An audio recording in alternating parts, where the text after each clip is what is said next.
28th step. A blessed life and a continuous impact.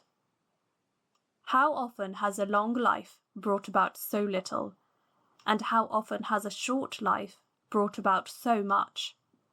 If someone's life is blessed, he will reach, in a short time, bounties from God that cannot be expressed in words or comprehended in descriptions. In the name of God, the Lord of mercy, the giver of mercy. In Islamic terminology, especially in Sufism, much attention is given to what is called barakah, blessing.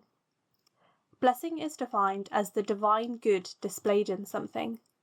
When we invoke God's blessing in something, it is to bring about favourable results from the divine blessing. The Shaykh said in these words of wisdom, "How often has a long life brought about so little, and how often has a short life brought about so much? Someone may live for many years without blessing in his life, and another person may live for a short time with much blessing and great good in his life."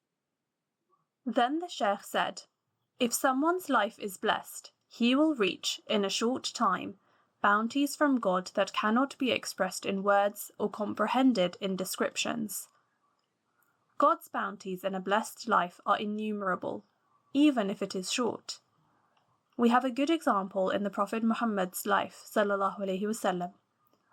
During the 20 years which he lived after receiving God's revelation, he conveyed God's message to the world, and he changed the course of human history until the Day of Judgment. The Prophet's life was a blessed life that brought about much good and success to all people of all ages in all aspects of life. Some of the Prophet's companions died in their 30s and 40s, but they contributed greatly to the faith. Mus'ab ibn Umair, for example, died in his 20s, but he served the cause of Dawah, the call to the faith, in Medina before the Prophet's immigration.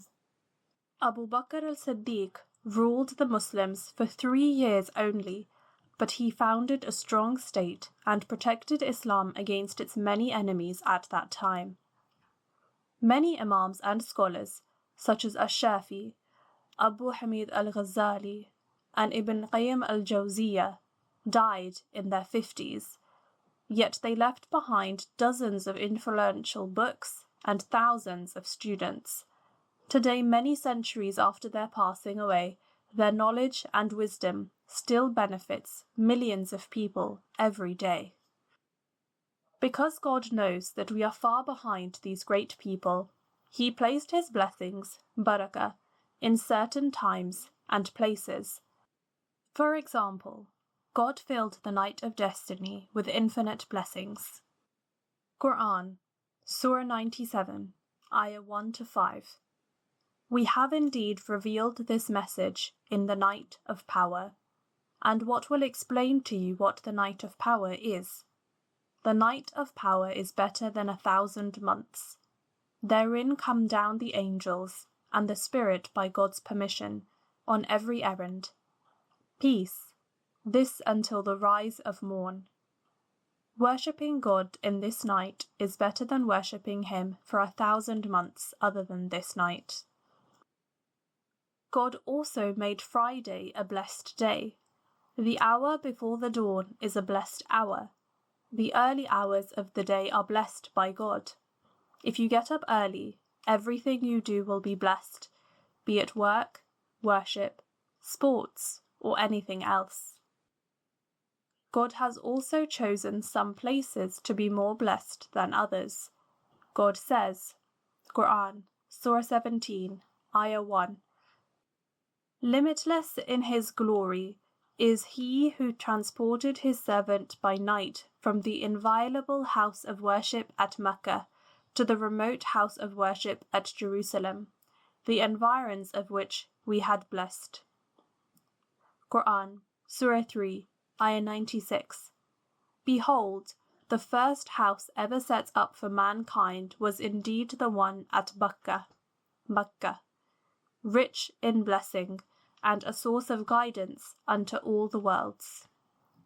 These places have been blessed by God in a special way. There is abundant blessing, barakah, in sincerity. When something is done with pure sincerity for God, it will certainly be blessed. A sincere life is a blessed life that cannot be expressed in words or comprehended in descriptions.